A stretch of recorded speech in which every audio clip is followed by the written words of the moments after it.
قبل ما نبدا ملخصنا حابب اعرفكم ان رجعت لكم بحكايه جديده هنشوف فيها مدرسه مخفيه للخارقين، بس المفاجاه انها بتجمع بين الخير والشر. فايه اللي هينتصر في النهايه؟ ده بالظبط اللي هنعرفه في ملخصنا النهارده، فعاوزك تركز معايا وتكمل الحكايه للنهايه علشان تستمتع باجمل حكايه. وكالعاده قبل ما نبدا يا ريت تصلوا على النبي وتدعمونا باللايك الجميل، ولو انت جديد اعمل اشتراك في القناه وفعل زر الجرس علشان يوصلك كل جديد. وهيا بينا نبدا. ملخصنا العالمي بيبدا مع اتنين اخوات بيكون عندهم مدرسه بتجمع بين الابطال والاشرار، وده بيكون ريان مدير مدرسه الابطال، اما ده فبيكون رافائيل مدير مدرسه الاشرار، وبيكون عاوز يحكم المدرستين ويخليها كلها اشرار. وبرغم ان اخوه بيكون رافض، بس رافائيل بيهجم عليه بكل قوته وبيضرب عليه نار وبيقول له المعركه بدات واللي هينتصر في النهايه هو اللي هيحكم المدرسه كلها. وريان بيحاول انه يرجعه لوعيه لان اخوه بيكون تحت تاثير الدم، بس رافائيل بيقول له ان كل حاجه هتخلص دلوقتي، وبيفضل يهجم على اخوه بكل قوته وبيطيره من المكان، وبيقدر يثبته بالسفين دول وبيضرب عليه كرات من الدم. وبعدها بيمسك الخنجر وبيحاول يخلص عليه، فبيحاول ريان انه يهرب منه وبيفضل يزحف من قدامه لحد ما بيوصل لاخر مكان فوق الجبل. وبيحاول ريان يفكروا انهم اخوات وانه ما ينفعش يأذيه، بس رافائيل بيضحك عليه وبيقول له فلتذهب الى الجحيم. بس فجأة بيقوم ريان وبيهجم عليه والاتنين بيقعوا من فوق الجبل، بس بنكتشف ان ريان قدر انه يمسك في الجبل وبينقذ نفسه، وبيكون حزين جدا على اخوه اللي مات. وبعد سنين كتير من الموضوع ده بنشوف بنت جميلة جدا كانت بتحلم انها اميرة، وبتصحى من النوم وبيكون اسمها صوفي، وبتنزل علشان تفطر مع اهلها. وفي نفس الوقت بنشوف بنت تانية بيكون اسمها اجسا، واللي بتكون واقفة مع والدتها وبتتكلم معاها، فبتقول لها والدتها انها هتنقذ العالم في يوم من الايام. والبنت بتضحك وبتخرج علشان تقابل صاحبتها صوفي. والناس اللي معديين دول بيكونوا بيتنمروا عليهم، بس البنات بيضحكوا وبيمشوا من المكان، بيفتكروا لما كانوا صغيرين وبيكتبوا اساميهم على شجرة الامنيات. والاتنين دول بيكونوا اعز اصحاب. بعد كده بيروحوا للسوق، وصوفي بتقول لها انها تستنى هنا وهي هتروح تجيب طلب وترجع بسرعة، وبتمشي من المكان. بس البنت بتشوف الناس كلهم مركزين معاها وبيقولوا انها ساحرة، بس البنت ما بتهتمش لكلامهم وبتمشي من المكان. وفي اللحظة دي بيجي المتشرد ده وبيكون معاه السكينة بيكون عاوز يخلص عليها، بس على اخر لحظة بتوصل صوفي وبتضربه على دماغه وبتفقده الوعي، وبتاخد صاحبتها وبيمشي من المكان لحد ما بيوصلوا المكتبة. وصوفي بتكون عاوزة تشتري كتاب عن الخيال، اما اجسا فبتكون بتحب القصص المرعبة. ولما بيفتحوا الكتاب بيلاقوا عليه رسمة غريبة، فبتعرفهم صاحبة المكتبة ان ده بيكون رمز لمدرسة الخير والشر، وبتحكي لهم شوية عن المدرسة وان كل القصص الخيالية هناك بتكون حقيقية، لان المدرسة بتدرب الخير والشر في نفس الوقت، وان اي حد ممكن يقدم للمدرسة عن طريق انه يكتب جواب ويسيبه عند شجرة معينة. وده فعلا اللي بتعمله صوفي، بتكتب الجواب وبتحطه عند الشجرة. وتاني يوم بتقابل صاحبتها وبتعرفها انها هتسيب القرية علشان الناس هنا كلهم بيتنمروا عليهم، وانها قدمت للمدرسة علشان تكون بطلة خارقة. بس اجسا ما بيعجبهاش الكلام ده وبتطلب منها انها ما تبعدش عنها لانها صاحبتها الوحيدة في الدنيا. فبتقتنع صوفي بكلامها وبتروح تقطع الجواب وبتقرر انها تفضل علشان صاحبتها. بس بالليل بنلاقي صوفي بتتسحب للشجرة وبتقرر انها تكسر وعدها لصاحبتها لانها حابة فكرة المدرسة قوي، بس صاحبتها بتوصل وبتقفشها. وصوفي كانت بتحاول تهديها، بس في اللحظة دي بيشوفوا وحش عيونه منورة بيراقبهم من بعيد، واجسا بتكون مرعوبة جدا. بس صوفي بتطمنها وبتقول لها ان الوحش ده جاي علشان يحقق امنيتها ويدخلها مدرسة الابطال. وفي اللحظة دي الوحش بيخطف صوفي، وبنشوف اجسا وهي بتحاول تنقذها وبتقدر انها تمسك في ايديها. وفي اللحظة دي بيسيبهم الوحش وبيمشي، بس بيتفاجئوا بطير ضخم جدا بيدخل عليهم وبيشيلهم الاتنين وبيطير من المكان. والطائر ده بيكون تبع المدرسة وبيرمي اجسا في مدرسة الخير وبيرمي صوفي في مدرسة الشر. وبنبدأ بصوفي واللي بتكون مرعوبة جدا لما بتشوف قدامها فرسان على هيئة ذئاب وبيمسكوها وبيدخلوها للمدرسة. والبنت بتفضل تعيط وبتصرخ وبتقول لهم انا المفروض اكون اميرة في مدرسة الابطال. فبيجي الطالب ده وبيعرفها انه اسمه هورد، واللي بيفضل يحكي لها قصص مرعبة، والبنت بتخاف جدا وبتسيبه وبتمشي وبتروح للمدرسة دي واللي بتكون مديرة مدرسة الشر وبيكون اسمها ليسو. والبنت بتفضل تقول لها انها جت المدرسة بالغلط، فبتقول لها مفيش حاجة هنا بتحصل بالغلط، ولعلمك انت محظوظة جدا لانك هتبدأي من هنا. بعدها كل الطلاب بيروحوا لفصولهم، بس صوفي بتكون لسه مش مستوعبة ومش قادرة انها تتقبل الوضع اللي هي فيه. بعدها بنروح لاجسا واللي اترمت في مدرسة الابطال واللي بتكون نايمة وحواليها ورد من كل مكان، والبنات دول بيكونوا عمالين يتنمروا عليها علشان هي مش حلوة زيهم. فبتيجي الجنيات الصغيرة دي وبتشيلها وبتوديها لمديرة مدرسة الابطال واللي بيكون اسمها دوفي. والبنت بتفضل تقول لها انها وصاحبتها اتبعتوا للمدارس الغلط وان شكلها ما بيكونش شبه الناس اللي هنا، بس المديرة بتعرفها ان الافعال هي اللي بتحدد الخير مش الشك. بعدها بتخرج بره وبتشوف صاحبتها قدامها وبتحاول صوفي انها تروح لها، بس الذئب ده بيمنعها وبيقول لها انها ما تقفش هنا. بعدها بنشوف المديرة واللي بتجمع الكل وبترحب بيهم وبتقدم الاولاد دول واللي بيكونوا خلاص هيتخرجوا من مدرسة الابطال وهيكونوا ابطال خارقين، واللي بيدخلوا فعلا وبيستعرضوا مهاراتهم بالسيف. بعد كده بيدخل الشخص الشخص ده واللي بيكون اسمه تدرس، وده بيكون ابن الملك ارثر، وبيكون عنده قوه كبيره جدا، وبيكون هو اقوى واحد في المدرستين، وبيقدر يهزم كل اللي موجودين بسهوله جدا. وصوفي لما بتشوفه بتعجب به جدا. بعدها بنشوف الشخص ابو عين واحده ده واللي بيتحدى تدرس، فبيمسك تدرس سيفه وبيغرزه في الارض، وبتطلع منه موجه كبيره بالطيار العملاق. فبتشوف ليسو واللي بتستخدم قوتها وبتولع فاس العملاق، لان تدرس استخدم السحر بتاعه. بس تدرس ما بيهموش اللي بيحصل، وبيقدر انه يتفادى كل الضربات، وكمان بيقدر يوقع العملاق وبيهزمه. وبيكون معاه ورده وبيحاول يرميها لصوفي، بس بتقع على رجل اجسا بالغلط، فبيروح علشان يعتذر لها، والبنت بتكون محرجه جدا. فبتيجي البنت دي من وراها وبتاخد منها الورده، ودي بيكون اسمها بيتي، وبتعزم تدرس انه يقعد معاها. بس تدرس ما بيهتمش، وبيقول لاجسا انه ما كانش قاصد يحرجها. وبنشوف مدير المدرسه واللي بيفكرهم ان اي عالم لازم يكون فيه ابطال واشرار علشان الناس تتعلم الطريق الصح. فبتعترض صوفي على كلامه، وبتقول له انها جت المدرسه الغلط، وصاحبتها هي كمان بتقول انها عاوزه تروح لبيتها من هنا. وبنشوف ان المدير بيصمم ان مفيش اي حاجه بتحصل هنا غلط. بعدها بتروح اجسا للغرفه بتاعتها، وبيكون ساكن معاه في نفس الاوضه بيتي واصحابها، واللي بيفضلوا يقولوا انها ساحره وشريره، وبيحبسوها في الاوضه دي. فبتخرج البنت من البلكونه علشان تهرب من المكان. اما صوفي فبنشوفها في غرفتها ومعاها البنات دول، واللي بيفضلوا يتنمروا عليها وبيقولوا انها شبه الساحره الشريره اللي في الصوره دي. وبنرجع تاني لاجسا وهي بتحاول تعدي من على السور علشان تعرف توصل للغرفه بتاعتها، وبنلاقيها بتعدي جنب تمثال طفل صغير وماسك قوس. بس فجاه التمثال بيصحى وبيهددها، وبيقول لها ان ما ينفعش تبقى هنا. وفجاه بيتحول لشخص كبير وعملاق، وبيفضل يجري وراها ويرمي عليها اسهم. والبنت بتنط من الازاز وبتدخل للغرفه دي، وبتسمع هناك المديرتين دول وهم بيتكلموا عن حالتها هي وصوفي، وبنلاقيهم بيشككوا فعلا في اختيار مدير المدرسه ليهم. بس ليسو بتقول انهم لازم يسيبوا كل حاجه زي ما هي وبيمشوا من المكان. بس في اللحظه دي بنشوف بقع الدم بتتجمع في الاوضه، وبنلاقي انها بتتهيأ على صوره رافائيل، واللي بيفضل يحذر اجسا انها لازم تبعد عن صوفي وانها مش كويسه. بس لما بتشوف البنت بتترعب جدا، وبتفتكر ان صاحبتها في خطر، وبتطلع تجري من المكان علشان تروح لصاحبتها وتطمن عليها. بس في اللحظه دي بتشوف مدير المدرسه وهو طالع على سلم مخفي كده من الناحيه التانيه. اما صوفي فالبنت دي بتكون ماسكاها وبتهددها بالسلاح ده، بس صوفي بتقدر انها تتفاداها، وكمان بتضربها بالقلم، وبتطلع تجري من المكان. وبتشوف صاحبتها بره فبتجري عليها علشان توصل لها. فبتقول لها اجسا ان في حد بيطاردها وانهم لازم يمشوا من هنا بسرعه. وبتاخدها اجسا للسلم المخفي اللي خرج منه المدير من شويه، وبيطلعوا فعلا على السلم لحد ما بيوصلوا للنهايه. وهناك بيكتشفوا قلم سحري كبير بيكون بيكتب حكايتهم، وبنلاقي ان المدير كمان بيكون موجود معاهم، واللي بيعرفهم ان القلم بدا يكتب قصتهم من قبل حتى ما يوصلوا لهنا. وبنعرف ان دي حاجه غريبه جدا وما حصلتش قبل كده. فبتقول له اجسا انها شافت روح رافائيل في المكتبه، فبيقول لها ان دي مجرد روح بتلف المدرسه. بس البنت ما بتكونش مقتنعه، وبتكون شايفه ان صاحبتها في خطر. فبيحاول المدير يطمنهم، وبيعرفهم ان اللي بيخرج من هنا بيكون بطل خارق وبيحمي مدينته. والغريبه ان صوفي بتصدق كلامه، فبتقول له صوفي انها دخلت المدرسه الغلط، وان المفروض ما تكونش في مدرسه الاشرار، وان مكانها في مدرسه الابطال. فبيقول لها المدير ان القلم السحري هو اللي اختار مصيري، ولو عاوزه تثبت انه غلط وقتها لازم حد يحبك من الابطال. وبنعرف ان في اسطوره بتقول ان ما ينفعش الابطال يحبوا الاشرار، ولو حصل وحبوا بعض من قلبهم بجد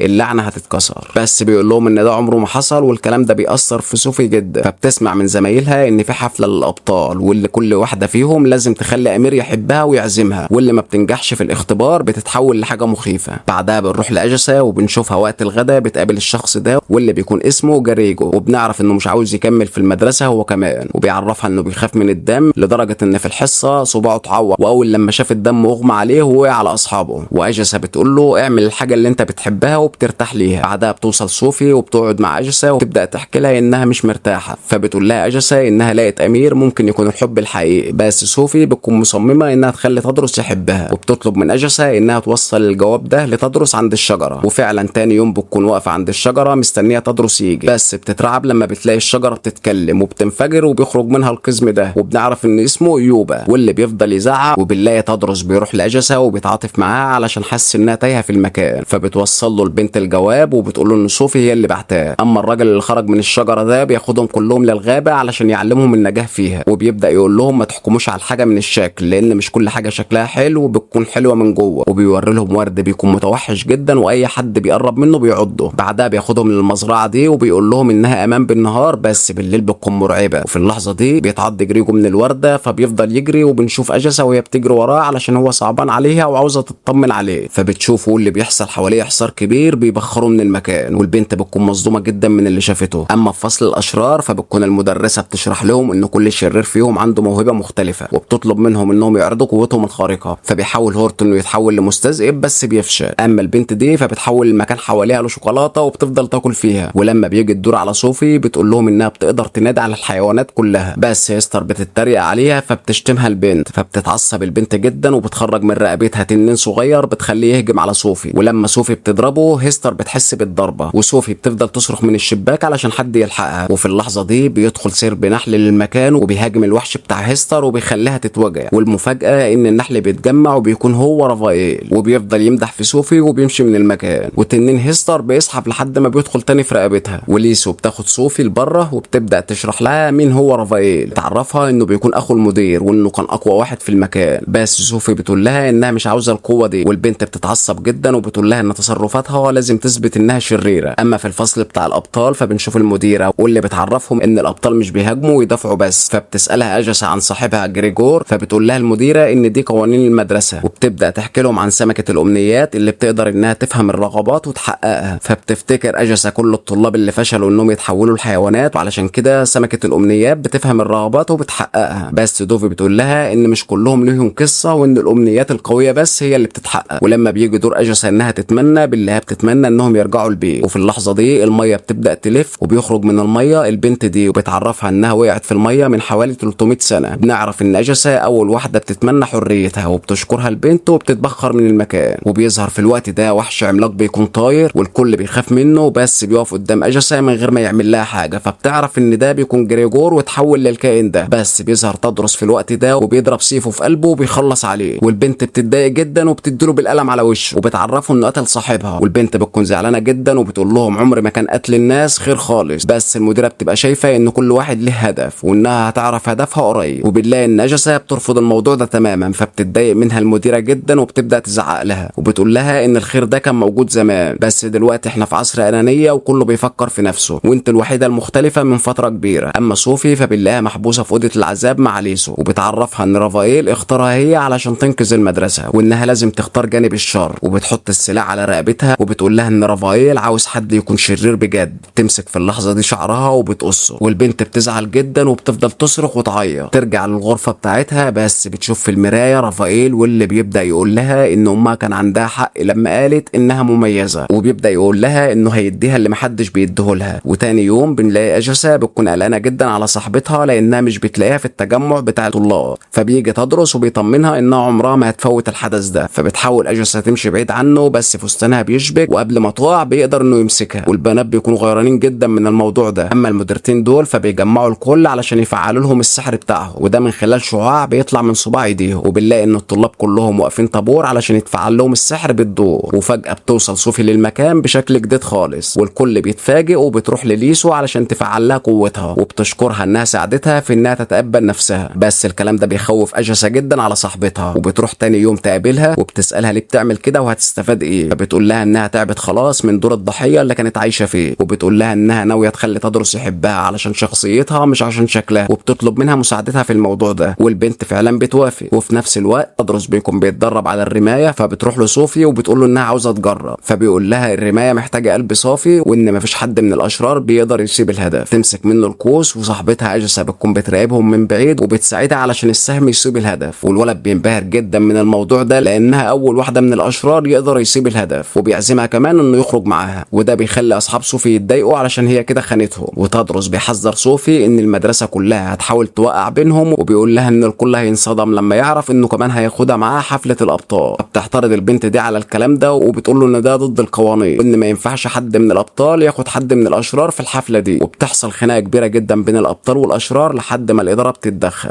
فبتاكد المديره ان ما ينفعش حد من الطيبين يحب حد من الاشرار ويرتبطوا. بس تدرس بيصر ان صوفي اتبعتت للمدرسه الغلط والمفروض تكون من الابطال مش من الاشرار. وعلشان يثبتوا حبهم بيدخلوا اختبار واللي بيكون عباره عن غابه كبيره من اتجاهين مختلفين، ولو الاتنين قدروا يوصلوا لبعض ساعتها بس هينجحوا في الاختبار. وبيحذروهم ان الغابه دي خطيره جدا وبيدوهم كل واحد منديل احمر عشان اللي يستسلم يرميه. بس في اللحظه دي بنشوف اجاسا واللي بتدخل معاهم علشان تساعد صاحبتها. وصوفي بتفضل تنادي على تدرس وبتوصل للورد المتوحش واللي بيبدا يهجم عليها، بس البنت بتهرب وبتجري من المكان. وبعدها بتدخل للمزرعه المخيفه وهناك بيظهر لها شبح ماسك سلاح كبير وبيهجم عليها. بس في اللحظه دي بيظهر طير وبيهجم عليه وبتعرف ان اللي بتساعدها بتكون صاحبتها اجاسا. وفي اللحظه دي بيسمعوا تدرس جاي من بعيد فبتقول لها لها اجسا انها تروح تقابله وهي هتستخبى علشان ما يشوفهاش. وصوفي فعلا بتقابل تدرس، بس الوحش ده بيهجم عليهم وسلاح تدرس بيقع منه، بيكمل بالدرع بس الوحش ده بيقدر انه يخترقه وبيطلب من صوفي انها ترمي له السيف، بس البنت بتكون متردده فبتتدخل اجسا وبتمسك السيف وبترميه له، واللي بيمسكه بيقدر انه يخلص على الشبح ده، بس بيتهم صوفي انها بتغش وخلت صاحبتها تساعدها، وبيرمي المنديل وبيختفي من المكان. وصوفي بتتضايق جدا وبتتهم اجسا انها اللي خططت لكل ده علشان تخطف منها تدرس، فبتقول لها صاحبتها انها انقذتها من الموت كذا مره وانها كانت بتساعدها بس هي اللي فهمتها غلط. فبتقول لها صوفي ان الاميره والشريره ما ينفعش يكونوا اصحاب، وبترمي المنديل وبتختفي هي كمان. بس في اللحظه دي اجسا بتشوف رافائيل قدامها، فبتجري على المديره وبتحكي لها كل اللي حصل وان رافائيل موجود، واللي بتتفاجئ من الكلام ده جدا لانها ما كانتش تعرف حاجه. اما صوفي فبتستلم جواب اعتذار من صاحبتها وبتعيط، بس في اللحظه دي بيظهر لها رافائيل وبيفضل يكرهها في صاحبتها وبيعرفها انها لو انضمت ليه هيخليها ملكه جميله، وبيعرض عليها كمان سحر الدم، والبنت بتوافق وما بتترددش. اما دوفي فبتسال ليسو عن رافائيل، فبتقول لها انه عاوز الشر هو اللي يكسب، بس دوفي بتقول لها انه عاوز يدمر المدرستين ويكتسب القوه كلها لنفسه ويحكم بها العالم. وفي اللحظه دي بيدخل المدير وبيعرفهم ان صوفي اختفت، وبيخاف انها تكون انضمت لرافائيل، وبيطلب من اجسا تحضر حفله الطيبين. اما صوفي فبنشوفها واللي بيكون شكلها اتغير ومناخيرها طولت، وبتكون اكتسبت قوه الظلام، فبتتفاجئ ليسو جدا وبتسالها عن وعد رافائيل ليها، فبتوريها صوفي سحر الدم واللي بتنصدم جدا لما بتشوفه. اما اجسا فبتدور على صوفي وتدرس بيستغرب ليه هي بتساعدها، فبتعرفه اجسا انها صاحبتها الوحيده في الدنيا، فبيعترف لها تدرس بحبه، بس البنت ما بتهتمش وبتبدا تحذره ان رافائيل بيستغل صوفي علشان يدمر الكل. وبنشوف صوفي واللي بتظهر بشكل شرير عجوزه وبيكون شكلها وحش جدا، وبتقول لتدرس تعالى حبني انا الحب اللي كان، بس تدرس بيختار اجسا والطيبين بيبداوا يرفعوا سيوفهم، بس البنت بسحرها بتسخنهم فبيسيبوها، فبتروح لاجسا وبتعرفها ان لازم واحده فيهم تموت. ولما بتمشي من المكان الكل بيتفاجئ ان المدرسين كلهم اتحولوا لعرايس لعبه، وتدرس بيكون خايف ان صوفي تدمر كل حاجه، فبيقرر انه يجمع كل الابطال علشان يهجموا عليها في الوقت المناسب. اما اجسا فبتروح لمدرسه الاشرار واللي كانوا بيعملوا اول حفله ليهم، وفجاه الابطال بيوصلوا للمكان وبيكسروا الباب وبيدخلوا، وصوفي بتكون هي اللي مخططه لكل ده اصلا لانها بتكون عاوزه تخلي الاشرار يبقوا ابطال ويكتسبوا القوه بدل الابطال، وبتقدر فعلا بسحرها انها تحول الاشرار لابطال، وشكلها هو كمان بيتغير وترجع طبيعيه وحلوه من تاني، وبتعلن ان دورهم جه يدافعوا عن نفسهم. وبتبدا بقى مواجهه كبيره بين الطرفين، وفي وسط المعركه صوفي بتقدر انها تمسك اجسا بسحر الدم وبتمنعها انها تتحرك، بتقول لها كل حاجه خلاص انتهت وانا اللي هفوز في النهايه، بس البنت بتحاول تفوقها وبتقول لها ان سحر الدم ده بيفسد الروح وان رافائيل هو العدو الحقيقي، بس صوفي بترفض تسمع لكلامها وبتسيبها وبتطير من المكان على برج المدرسه. وهناك بقى بتكتشف الحقيقه الكبيره والمفاجاه ان رافائيل كان متخفي طول الوقت اصلا في شكل المدير، وبيبدا يحكي لها ان هو اللي جابها هنا من البدايه لانه شاف فيها القوه اللي محتاجها، وبيعترف ان قتل اخوه كمان وخد مكانه علشان يدمر المدرستين ويخلي الشر هو اللي يكسب. وصوفي بدل ما تتفاجئ بتقول له انها حابه القوه اللي معاها ومش فارق معاها اللي يحصل. واجسا بتقول لتدرس انهم لازم يوقفوا رافائيل باي طريقه، بس تدرس بيقول لها انه لازم ينقذ الابطال الاول، وبيمشي من المكان والبنت بتضطر انها تواجه رافائيل لوحدها. اما رافائيل فبيكون مع صوفي وبيعرض عليها انها تكون الملكه بتاعته، وهما الاتنين بعدها هيقدروا انهم يحكموا العالم، وان بقوه الحب الشريره اللي بينهم المدرستين هينهاروا وهيقدروا انهم يسيطروا على كل حاجه. والبنت بتكون متردده لما بتفتكر اصحابها، بس رافائيل بيضغط عليها وبيقنعها انها توافق. بس في اللحظه دي بتوصل صاحبتها للمكان، وصوفي اول لما بتشوفها بتجري عليها وبتحضنها، واجسا بتقول لرافائيل ان الحب اللي بينهم ده مش حقيقي وان القوه اللي جايه من الشر مش هتدوم كتير. ورافائيل بيحاول يقتل اجسا بالقلم السحري، بس صوفي بتتدخل وبتقف قدامها وبتاخد هي الضربه مكانها، وبكده قوه الشر بتبدا تنهار والمدرسه بتبدا ترجع لطبيعتها من تاني. وقبل ما رافائيل يخلص على اجسا بنشوف صوفي واللي بتستجمع كل قوتها وبترمي سيف تدرس لصاحبتها، واللي بتمسكه بضربه واحده في صدر رافائيل بتخلص عليه، وبتروح بعدها على صاحبتها علشان تطمن عليها اللي بتكون خلاص هتموت. وصوفي بتعتذر لها، بس البنت بتطمنها ان كل اللي حصل ده مش معناه انها شريره، فبتودعها صوفي لاخر مره وبتموت. بس اجسا بتكون عماله تعيط وبتكون منهاره جدا على صاحبتها الوحيده، ولما دموع اجسا بتنزل على الجرح وقتها بس الاسطوره بتتكسر. وزي ما قلنا قبل كده ان الاسطوره بتقول ان الطيبين ما ينفعوش يحبوا الاشرار، ودموع اجسا دي بتثبت فعلا انها بتحب صوفي والصداقه اللي بينهم بتكون حقيقيه. وفي اللحظه دي صوفي بترجع للحياه من تاني، وفي الوقت ده القلم السحري بيبدا يكتب نهايه جديده ونهايه سعيده، وبيكتب ان الاتنين الاصحاب قدروا انهم ينقذوا المدرسه من اكبر عدو وخطر كان هيقابلها. بعدها بنشوف بوابه بترجعهم تاني لعالمهم، والاتنين ويومين بعدها بيصحوا عند شجرة الأمنيات وحياتهم بترجع طبيعية من تاني. وهنا بيكون انتهى ملخصنا العالمي. يا ريت لو عجبكم الفيديو ما تنسوش اللايك الجميل، ولو انت جديد اعمل اشتراك في القناة ونورنا وفعل زر الجرس علشان يوصلك كل جديد، واشوفكم في فيديو جديد. سلام.